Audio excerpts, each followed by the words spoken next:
Good morning all of you. देखो हम लोग आज बेटा इंडियन इकोनॉमी स्टार्ट करेंगे और हम लोग इंडियन इकोनॉमी का पहला चैप्टर स्टार्ट करेंगे। वो चैप्टर का नेम है अपना Indian economy on the eve of independence. इस चैप्टर को स्टार्ट करने से पहले मैं आपको बता दूं कि मैंने आपको पहले ही बताया था हमारी इस बार दो बुक्स रहेगी, एक इंडियन इकोनॉमी डेवलपमेंट और एक मैक्रो इकोनॉमिक्स। तो मैक्रो के अंदर हमने नेशनल इनकम पढ़ा, उसके बाद हम फर्स्ट बुक के पे आ गए that is called Indian economic development और उसका हम चैप्टर नंबर 1 स्टार्ट कर रहे हैं, Indian economy on the eve of independence. देखो इसके अंदर सबसे पहला टॉपिक है कॉलोनियल रूल क्या होता है। मैं इसको समझाता हूँ आपको कॉलोनियल रूल क्या होता है। कोई भी दो कंट्री के बीच में ऐसा सिस्टम जिसमें एक कंट्री क्या कर रही है, दूसरी कंट्री के ऊपर रूल कर रही है। लाइक ब्रिटिशर्स ने इंडिया के ऊपर किया था ना। ब्रिटिशर्स इंडिया में आए और इन्होंने इंडिया को अपना क्या बना लिया था बेटा, गुलाम। उन्होंने पूरा का पूरा इंडिया पे क्या करा था बेटा, राज करा था। तो what is colonial rule, please ध्यान से सुनना। It simply refers to a system between two countries. It simply refers to a system between two countries under which one being the ruler, जो राज करने वाला है, that is Britishers, and another being the colony, जिसके ऊपर राज किया गया, that is India. तो जो राज कर रहा है वो कौन है, रूलर, और जिस पर राज हो रहा है वो कौन है, colony. That is called colonial rule. तो what is colonial rule, it simply refers to a system between two countries under which one being the ruler and another being the colony, and the ruling country determines the economic policies of the colony. और जो country rule कर रही है वो country उस colony की सारी economic policies को डिसाइड करेगा। कहने का मतलब ब्रिटिशर्स तो कौन हो गए यहाँ पे बेटा, रूलर, और इंडिया क्या हो गई यहाँ पर, कॉलोनी। क्योंकि ब्रिटिशर्स तो राज कर रहे थे, दैट इज कॉल्ड रूलर, और इंडिया पर कर रहे थे, दैट इज कॉल्ड कॉलोनी। और ब्रिटिशर्स ने इंडिया की सारी इकोनॉमिक पॉलिसी डिसाइड करी थी। मतलब जो रूलिंग कंट्री होता है वो कॉलोनी की सारी इकोनॉमिक पॉलिसीज को डिसाइड करता है। तो आई होप आप लोगों को ये टॉपिक आया। मैं दोबारा बता देता हूँ, सिस्टम बिटवीन टू कंट्रीज, जैसे कंट्री ए कंट्री बी, ये तो ब्रिटिशर्स है और ये इंडिया है। तो देखो system between two countries under which one country being the ruler, तो ये कंट्री तो कौन है बेटा, रूलर, जो राज करेगी, and another country being the colony, ये कौन है, कॉलोनी, जिस पर राज करेगी। तो देखो, और जो रूलिंग कंट्री है वो कॉलोनी की सारी इकोनॉमिक पॉलिसीज को डिसाइड करेंगे, सारी इकोनॉमिक पॉलिसीज को डिसाइड करेंगे। तो आई होप आपको क्लियर होगा। और इंडिया में ब्रिटिशर्स ने कितने साल राज किया, लगभग 200 साल, बोलते हैं अराउंड 200 ईयर्स।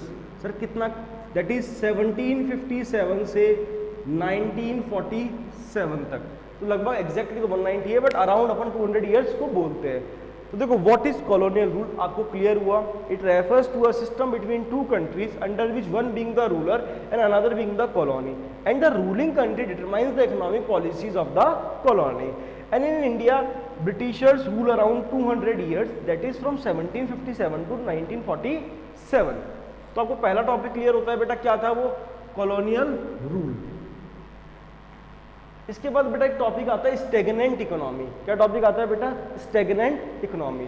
स्टैग्नेंट इकोनॉमी का मतलब क्या होता है, इसका मतलब होता है कोई भी ऐसी इकोनॉमी जो रुक गई है या फिर धीरे धीरे चल रही है डेवलपमेंट की ओर, या तो स्टक या फिर very low on the path of its development. तो स्टैग्नेंट इकोनॉमी क्या होती है, it simply refers to the economy which is stuck. Stuck मतलब होता है बेटा रुक जाना, स्टक मतलब होता है रुक जाना, या फिर very low, stuck or very low on the path of its development. तो what is stagnant economy, it simply refers to any economy which is stuck or very low on the path of its development. कोई भी ऐसी economy जो रुक गई है या बहुत धीरे धीरे ग्रो कर रही है, बढ़ रही है डेवलपमेंट की तरफ, that is called stagnant economy. तो दो बेसिक डेफिनेशंस मैंने आपको क्लियर करी। अब इसमें पहला क्वेश्चन आता है अपना, features of Indian economy before colonial rule. मतलब जो ब्रिटिशर्स इंडिया में आए थे उससे पहले की हम बात करें, features of Indian economy before colonial rule, मतलब ब्रिटिशर्स के इंडिया में आने से पहले की अगर हम बात करें that is called features before colonial rule. तो देखो इसके अंदर मैं पहला पॉइंट आपको बताता हूँ, एग्रीकल्चर। पहला पॉइंट क्या है बेटा अपना, एग्रीकल्चर। इसका सिंपल सा मतलब है agriculture was the main source of livelihood for the people of our country. मतलब उस टाइम जब ब्रिटिशर्स इंडिया में नहीं आए थे, उससे पहले हमारे यहाँ जितने भी लोग थे वो डायरेक्टली और इनडायरेक्टली किस पे डिपेंड हुआ करते थे बेटा, एग्रीकल्चर। मतलब लोगों का मेन सोर्स ऑफ एम्प्लॉयमेंट क्या था बेटा, मेन सोर्स ऑफ एम्प्लॉयमेंट और लाइवलीहुड क्या था बेटा, एग्रीकल्चर। लोग डायरेक्टली और इनडायरेक्टली किस पे डिपेंड थे, एग्रीकल्चर। तो देखो पहला पॉइंट क्या बेटा, agriculture was the main source of livelihood and employment of the people, that is around 85% of the population derived their livelihood directly or indirectly from agriculture। मतलब उस टाइम लगभग 85% लोग अपना जो भी लाइवलीहुड था वो डायरेक्टली और इनडायरेक्टली कहाँ से डिराइव कर रहे थे बेटा, एग्रीकल्चर से। मतलब उस टाइम हमारी 85% पॉपुलेशन किस पे डिपेंड थी, लाइवलीहुड के लिए, एग्रीकल्चर के लिए। तो मेन सोर्स ऑफ एम्प्लॉयमेंट क्या था लोगों का बेटा उस टाइम, एग्रीकल्चर। इसी में सेकंड पॉइंट आता है बेटा, farmers raise crops for their self consumption. अब ये सेकंड पॉइंट बड़ा ध्यान से सुनना। उस टाइम जब फार्मर्स जो क्रॉप्स ग्रो कर रहे थे ना, वो लोग बेटा उतनी ही क्रॉप्स ग्रो कर रहे थे जितनी उनको अपने सर्वाइवल के लिए ज़रूरी थी। भाई मेरी फैमिली में 5 लोग हैं तो मैं 10-15 लोगों की क्रॉप ग्रो कर लूँगा, मैं कोशिश करूँगा कि मैं 5 लोगों की क्रॉप को ग्रो करूँ। सॉरी, मतलब फार्मर्स ने क्या करा, उन्होंने उतनी ही क्रॉप्स ग्रो करी जितनी उनको सर्वाइवल के लिए ज़रूरी थी। अगर किसी फार्मर ने ज़्यादा क्रॉप ग्रो कर ली तो वो क्या कर रहा था, उस क्रॉप को जो विलेज आर्टिसन है, मतलब जो गांव का कोई भी ऐसा बर्तन बनाने वाला या फिर गांव का कोई भी आदमी जिससे उसको कोई काम था, सपोज करो मैंने वीट ग्रो करा, अब मैंने तो वीट ग्रो कर लिया, मुझे कोई मटका चाहिए तो मैं क्या करूँगा, वीट दूंगा और मटका ले लूँगा। मतलब मैंने क्या करा, कमोडिटी से कमोडिटी को एक्सचेंज किया, that is called barter system. तो उस टाइम क्या प्रीवेल करता था बेटा, बार्टर सिस्टम। तो फार्मर्स उतनी ही क्रॉप ग्रो कर रहा था जो कि उसको रिक्वायर्ड थी सेल्फ कंजम्पशन के लिए। किसके लिए, सेल्फ कंजम्पशन के लिए। अगर कोई फार्मर थोड़ी ज़्यादा क्रॉप भी कर लेता था तो क्या कर रहा था, वो शेयर कर रहा था उस क्रॉप को किसके साथ, विलेज आर्टिसन के साथ, और वो supply him with the necessary material which he required. तो देखो पॉइंट क्या है, farmer raise only those crops which he required for his self consumption and share the same with the village artisan who supply him the necessary item which he required. तो मतलब दोनों point अच्छे हैं। पहला point था कि उस time हमारा मेन सोर्स ऑफ एम्प्लॉयमेंट क्या था बेटा, एग्रीकल्चर, और अराउंड 85% पीपल अपना डायरेक्टली और इनडायरेक्टली लाइवलीहुड कहाँ से निकाल रहे थे बेटा, एग्रीकल्चर से। दूसरा पॉइंट अपन ने क्या पढ़ा, फार्मर वही क्रॉप ग्रो कर रहा था जो उसको चाहिए थी सेल्फ कंजम्पशन के लिए।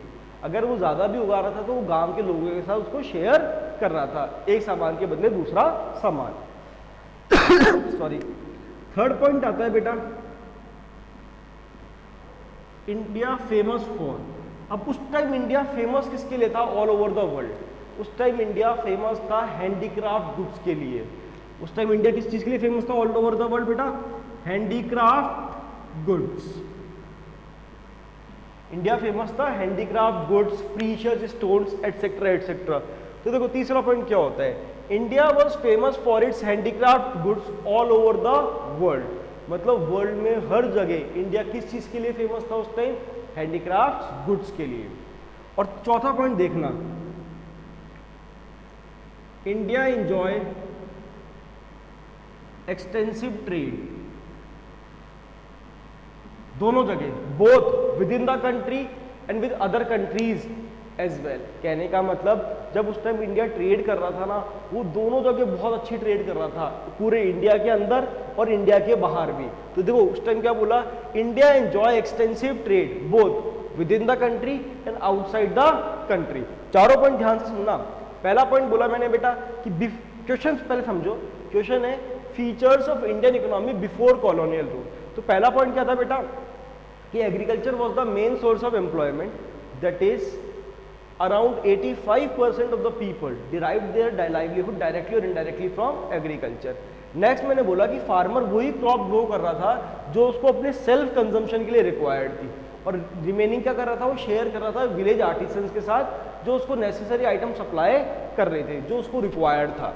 थर्ड अपन ने पढ़ा कि उस टाइम इंडिया फेमस किसके लिए था बेटा, हैंडीक्राफ्ट गुड्स के लिए। नेक्स्ट अपन ने पढ़ा कि India enjoy extensive trade both with in the country and with other countries of Asia and Europe. कहने का मतलब उस टाइम इंडिया दोनों जगह ट्रेड इंजॉय कर रहा था, इंडिया के अंदर और इंडिया के बाहर भी। और फिफ्थ पॉइंट बड़ा इंटरेस्टिंग पॉइंट है, बहुत इंपॉर्टेंट पॉइंट है। देखो अभी मोदी जी ने कंसेप्ट बोला आत्मनिर्भर भारत, उसका क्या मतलब है, सिंपल सा, उसका मतलब है सेल्फ रिलायंट। मतलब उसका सिंपल सा मतलब है आप किसी और पे डिपेंड ना होके आप वो गुड अपने आप प्रोड्यूस करने की कोशिश करो। मतलब उस टाइम इंडिया ऐसा ही था, इंडिया किसी पे डिपेंड नहीं था। इंडिया क्या था बेटा उस टाइम, सेल्फ रिलायंट, इंडिपेंडेंट, मतलब किसी और पे डिपेंड नहीं था, इंडिपेंडेंट एंड प्रॉस्परस इकोनॉमी। जो इंडिया कैसा था, self reliant, independent and prosperous economy. मतलब जब ब्रिटिशर्स इंडिया में नहीं आए थे उससे पहले इंडिया कैसा था, self reliant, independent and prosperous economy. Self reliant का मतलब है बेटा खुद पे डिपेंड होना, किसी और पे डिपेंड ना होना। सेम मीनिंग इसका होता है इंडिपेंडेंट का। और बेटा लास्ट है प्रॉस्परस। प्रॉस्परस का मतलब होता है ऐसी इकोनॉमी जो ग्रो कर रही है, फल रही है, फूल रही है, फलना फूलना। तो देखो अपन ने पहला क्वेश्चन खत्म किया बेटा, features of Indian economy before colonial rule. इसमें अपन ने बोला कि एग्रीकल्चर क्या था, उनका मेन सोर्स ऑफ एम्प्लॉयमेंट था। सेकेंड अपन ने पढ़ा फार्मर्स वही क्रॉप ग्रो कर रहे थे जो उनको रिक्वायर्ड थी सेल्फ कंजम्पशन के लिए।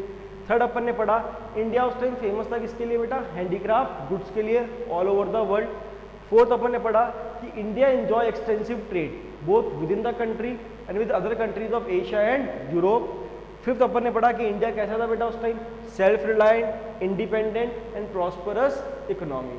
तो आई होप आपको ये सारे के सारे पॉइंट समझ आए कि agriculture main source of employment था, फार्मर वही क्रॉप ग्रो कर रहे थे जो उनको रिक्वायर्ड थी सेल्फ कंजम्पशन के लिए, इंडिया उस टाइम फेमस था हैंडीक्राफ्ट गुड्स के लिए, इंडिया एक्सटेंसिव ट्रेड को एंजॉय कर रहा था ऑल ओवर द वर्ल्ड, और इंडिया कैसा था बेटा, सेल्फ रिलायंट, इंडिपेंडेंट और प्रॉस्परस इकोनॉमी।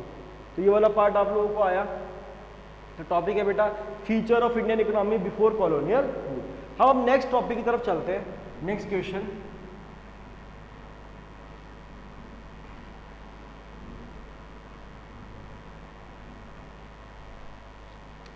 जो क्वेश्चन है, मैं क्वेश्चन देख लिया मैंने, उसमें लिखा हुआ है एग्रीकल्चर सेक्टर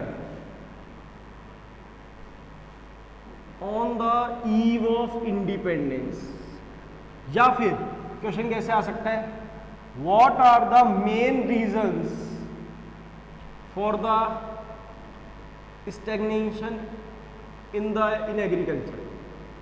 क्वेश्चन दोनों सेम है, बट दोनों का आंसर भी सेम है, क्वेश्चन भी सेम है। पहले पूछा कि एग्रीकल्चर सेक्टर कैसा था eight the eve of independence, on the eve of independence. दूसरा ये पूछता है या फिर कि एग्रीकल्चर सेक्टर में रुकावट आने के सबसे बड़े कारण क्या क्या थे। तो देखो अपन पहला पॉइंट पढ़ते हैं, इसके अंदर सबसे बड़ा कारण था जमींदारी सिस्टम।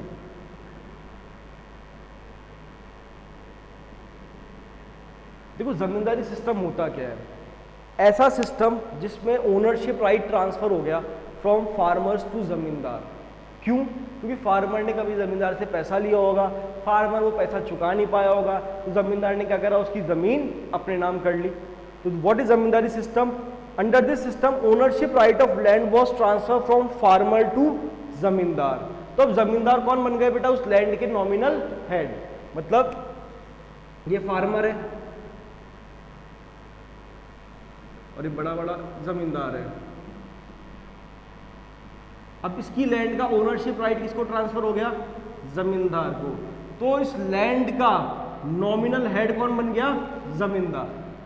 तो what is under this system, ownership right of farmer has been, ownership right of land has been transfer to zamindar. Now zamindar become the nominal head of the land. अब नॉमिनल हेड कौन बन गया लैंड का बेटा, जमींदार।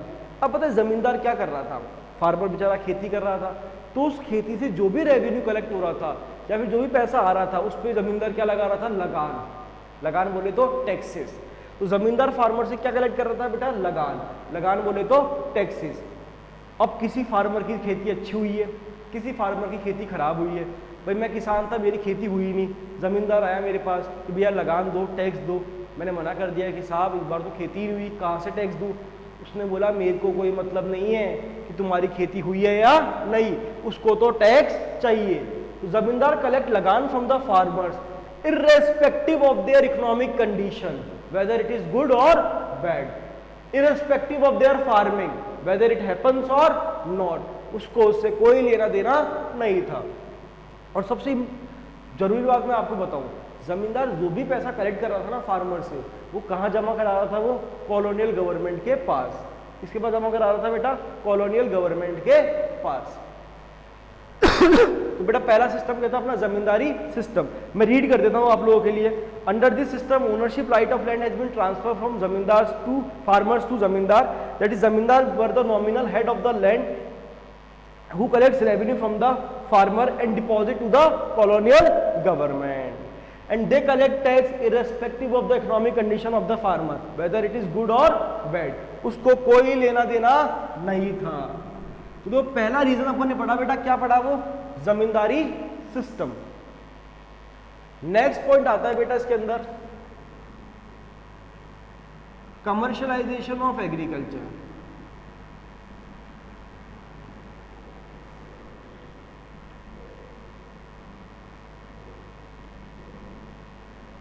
देखो अभी मैंने पिछले क्वेश्चन में आप लोगों को बताया था कि पहले फार्मर उतनी ही क्रॉप ग्रो कर रहा था जितनी उसको अपने सर्वाइवल के लिए रिक्वायर्ड थी।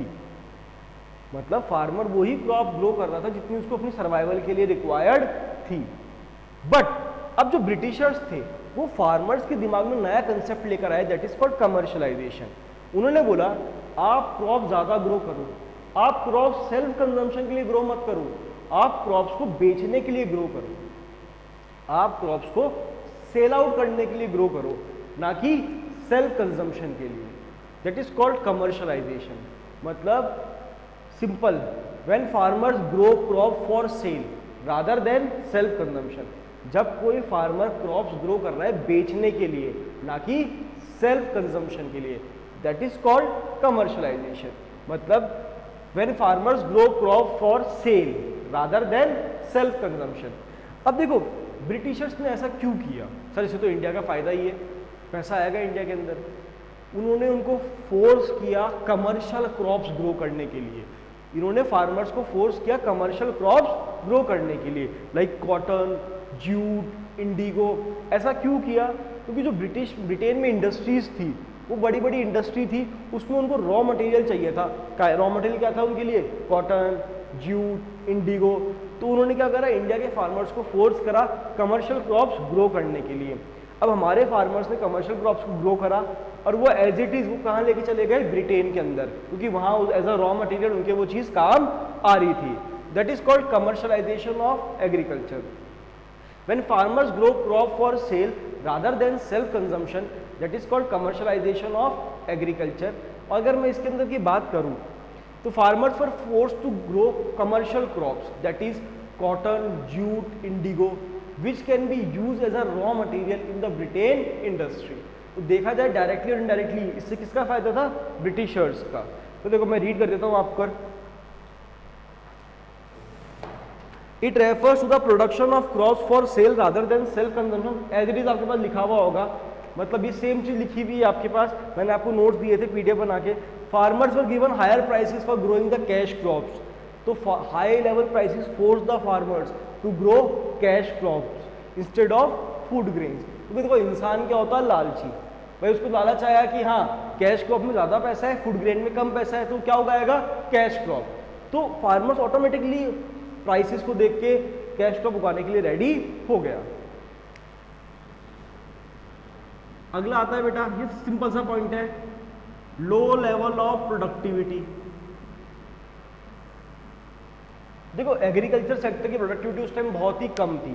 इसका कारण है, ना तो हमारे पास इरिगेशन फैसिलिटी थी, पहला कारण कि फार्मर्स के पास इरिगेशन फैसिलिटी अवेलेबल नहीं थी, ना ही हमारे पास कोई मॉडर्न इक्विपमेंट से, मतलब फार्मर ना तो इरिगेशन फैसिलिटी थी ना कोई मॉडर्न इक्विपमेंट से थे लाइक ट्रैक्टर वगैरह, ना ही हमारे पास कोई क्या बोलते हैं उसको फर्टिलाइजर्स, पेस्टिसाइड्स हम लोगों के पास थे जो हम यूज़ कर ले। तो ये बहुत सारे रीजंस थे जिसलिए बोला गया लो level of productivity.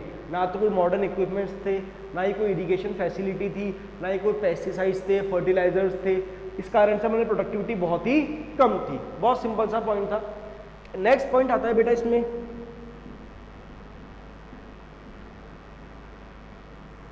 High degree of uncertainty. बहुत ही सिंपल पॉइंट है ये भी। देखो अगर मैं आपसे पूछूं फ्यूचर क्या होता है, सर्टेन है अनसर्टेन? तो फ्यूचर होता है बेटा अनसर्टेन। फ्यूचर क्या होता है? अनसर्टेन। ऐसा यहाँ पे जो फार्मर्स की जो खेती थी वो किस पे डिपेंड थी? फ्यूचर पे। और फ्यूचर कैसा था सर? अनसर्टेन। मतलब कभी खेती हो भी जाए और कभी खेती नहीं भी होए। सर ऐसा क्यों? क्योंकि फार्मर्स किस पे डिपेंड थे बेटा? रेनफॉल के ऊपर। अगर अच्छा बारिश हो गया तो खेती भी अच्छी हो जाएगी, और बारिश ही नहीं हुई तो खेती भी नहीं होगी। कहने का मतलब high good rainfall implies good output, no rainfall implies low level of output और वर्स प्रोडक्शन। तो उसको बोलते हैं हाई डिग्री ऑफ अनसर्टेनिटी। क्योंकि फ्यूचर क्या था? अनसर्टेन। और फार्मर किसके ऊपर डिपेंड था बेटा? रेनफॉल के ऊपर। अगर रेनफॉल अच्छा हो गया तो आउटपुट भी अच्छा हो जाएगा, और बारिश नहीं आई तो आउटपुट भी नहीं आ पाएगा। तो अपन ने देखो इसमें 4 पॉइंट पढ़े बेटा।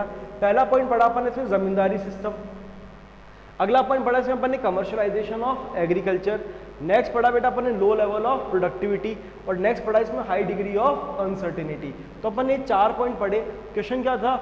Agriculture sector on the eve of independence, या फिर what are the main reason for the stagnation in the agriculture sector. तो अपना दूसरा टॉपिक भी खत्म होता है। अब हम लोग तीसरा क्वेश्चन पढ़ते हैं इसके अंदर।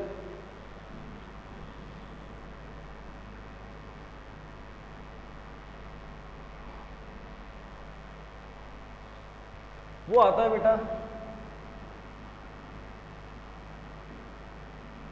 Industrial sector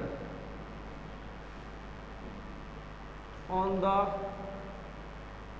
ewe of independence. Question क्या है बेटा मेरा?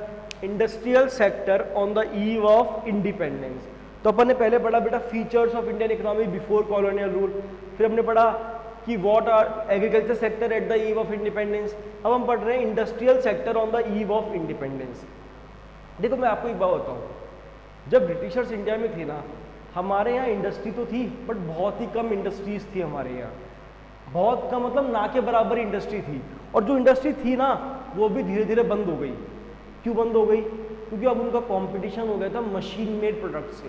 भाई आज मैं हैंडीक्राफ्ट गुड्स बना रहा हूँ, हाथों से कपड़े बना रहा हूँ, खादी चरखा याद है गांधी जी वाला, वैसे मैं कपड़े बना रहा हूँ। अब मेरा कपड़ा बनाने की कॉस्टिंग आ रही थी 200 रुपया, सपोज करो। मेरी कॉस्टिंग क्या आई? जो इंडिया का कपड़ा था वो आया 200 रुपये का। अब ब्रिटिश ने जो अपनी फैक्ट्री में कपड़ा बनाया, पैंट शर्ट जो भी बनाई, उनकी कॉस्टिंग आ रही थी सपोज करो 100 रुपया। तो एज अ कस्टमर, ऐसा छोड़ो कि हम मेड इन इंडिया खरीदेंगे, अपन लोग जानते हैं, तो एज अ कस्टमर मैं 200 वाला खरीद, सेम चीज़ है, लगभग सेम चीज़ है, तो मैं 200 वाला खरीदूंगा या 100 वाला? लोग क्या खरीदने लग गए? 100 वाला खरीदने लग गए। ऐसे धीरे धीरे क्या हुआ? जो इंडियन गुड्स थे उनकी सेल कम हो गई। उससे हुआ क्या? जो इंडियन इंडस्ट्रीज थी अब उनकी सेल बंद हो गई, उनको लॉस लगने लग गया। तो एट दैट उनके पास क्या ऑप्शन बचा कि अपनी इंडस्ट्रीज को शट डाउन कर दिया जाए। पता है आप लोगों ने कभी नोटिस किया हो, अभी भी तो ऐसा ही चल रहा है। जो अभी रिसेंट टाइम चल रहा था अभी भी तो ऐसा चल रहा है। हम लोग क्या कर रहे हैं? हम लोग चाइना का गुड्स खरीद रहे हैं। क्यों खरीद रहे हैं? क्योंकि सर वो सस्ता आता है और सेम चीज़ है। तो हम लोग क्या कर रहे हैं? हम लोग भी बहुत बड़ी बेवकूफ़ी कर रहे हैं, क्योंकि हमारी जो करेंसी है वो फ्लो करके कहाँ जा रही है? Out of India. हमारे को बहुत ज़्यादा फॉरेन एक्सचेंज का लॉस हो रहा है। उस टाइम भी ऐसा ही हुआ था। जो इंडियंस थे उन्होंने क्या, सस्ते के चक्कर में जो ब्रिटिश गुड्स थे उनको परचेज करना शुरू कर दिया। उससे हुआ क्या? पूरे इंडिया में ब्रिटिश का मार्केट एक्सपेंड हो गया। और ऐसे अभी हुआ, पूरे इंडिया में चाइना का मार्केट एक्सपेंड हो रखा है। भैया सस्ते के चक्कर में हम लोग क्या करते हैं? उन गुड्स को परचेज करने की कोशिश करते हैं जिसमें हमारे कम पैसे लगे। बट हम ये नहीं देख रहे कि हम हमारे इंडियन प्रोडक्ट्स को बाइकआउट करके किसी अदर कंट्री के प्रोडक्ट्स खरीद रहे हैं ना, तो उस कंट्री का प्रमोशन हो रहा है, हमारी करेंसी उस कंट्री के पास जा रही है। तो ध्यान रखना इस चीज़ को। मैं कुछ डायरेक्टली कुछ नहीं बोलना चाहता, ये तो मेरा टॉपिक था इसलिए मैं समझा दिया आपको। तो पहला पॉइंट है बेटा अपना कॉम्पिटिशन फ्रॉम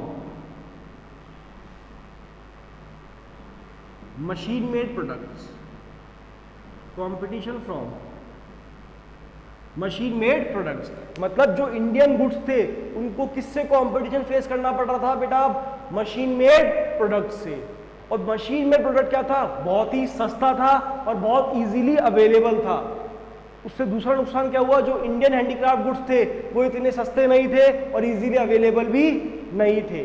तो उससे हुआ क्या? जो हमारी इंडस्ट्री थी, इंडियन इंडस्ट्री थी, उनको लॉस लगना शुरू हो गया।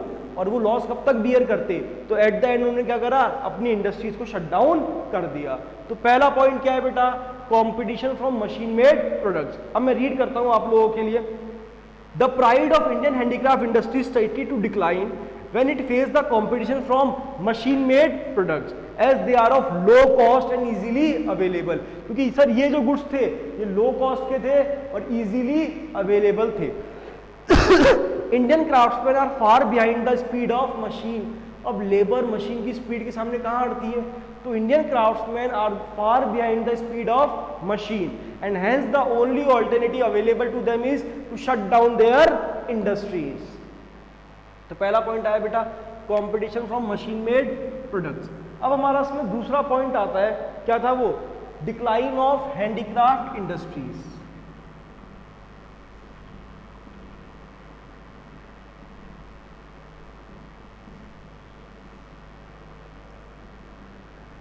इसमें क्या होता है मैं बताता हूं आपको। ब्रिटिशर्स चाहते थे कि इंडिया कोई भी इंडस्ट्रियल एक्टिविटी में इन्वॉल्व नहीं रहे। वो चाहते थे कि इंडिया केवल एग्रीकल्चर में ही इन्वॉल्व रहे। क्यों? क्योंकि वो इंडियंस को फोर्स कर रहे थे कि आप कमर्शियल क्रॉप्स ग्रो करो, कॉटन, जूट, इंडिगो, और वो crops as a raw material उनकी ब्रिटेन इंडस्ट्रीज में काम आ रही थी। तो देखो इसको बोलते हैं अपन डी इंडस्ट्रियलाइजेशन, ठीक है। इसको और क्या बोलते हैं अपन? D industrialisation. इसके अंदर सिंपल सा मीनिंग है कि जो हमारी इंडियन हैंडीक्राफ्ट इंडस्ट्रीज थी वो धीरे धीरे बंद होना शुरू हो गई थी। अब ब्रिटिशर्स के इसके पीछे टू फोल्ड मोटिव था। ऐसा करने के पीछे इनका क्या था? Twofold motive. बस इसमें ये दो पॉइंट याद रखने हैं। पहला मोटिव, वो ये चाहते थे कि इंडिया केवल रॉ मटेरियल का सप्लायर बन के रह जाए। वो चाहते ही नहीं थे कि इंडिया में इंडस्ट्रीज ओपन हो, इंडिया की इंडस्ट्रीज वर्ल्ड वाइड जाए। To convert India into a supplier of raw material only, to convert India into a supplier of raw material only। वो लोग ऐसा चाहते थे कि इंडिया केवल रॉ मटेरियल का सप्लायर ही बनकर रह जाए। वो चाहते ही नहीं थे कि इंडिया में इंडस्ट्रीज भी प्रमोट हो। और दूसरा मोटिव क्या था? टू डेवलप इंडिया,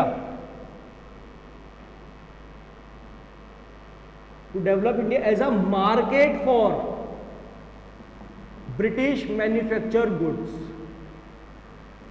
तो उनका टू फोल्ड मोटिव क्या था बेटा? पहला मोटिव तो था कि वो चाहते थे कि इंडिया रॉ मटेरियल का सप्लायर बन के रह जाए केवल, to convert India into a supplier of raw material only.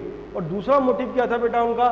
To develop India as a market for British manufactured goods. और दूसरा मोटिव था वो चाहते थे कि इंडिया एक पूरा मार्केट बन जाए ब्रिटिश मैन्युफैक्चर्ड गुड्स का। और ऐसा हुआ।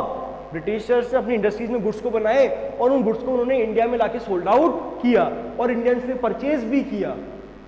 मतलब टू फोल्ड मोटिव उनका पूरा क्या था?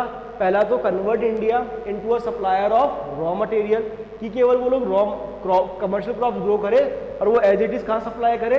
ब्रिटेन को। दूसरा, to develop India as a market for British manufactured goods. और दूसरा था कि वो इंडिया को डेवलप करना चाहते थे as a market for British manufactured goods. मतलब जो भी उन्होंने गुड्स को प्रोड्यूस करा वो इंडिया में सोल्ड आउट करना चाहते थे। तो आज अपन इसके दो ही पॉइंट पढ़ेंगे। Industrial sector on the eve of independence. पहला पढ़ा अपन ने competition from machine made products, दूसरा पढ़ा decline of handicraft industries. I hope आप लोगों को आया होगा। इस पार्ट को आप रिकॉल करना। नेक्स्ट क्लास में हम लोग मिलेंगे, रिवाइज करेंगे, फिर आगे बढ़ेंगे। Thank you all of you.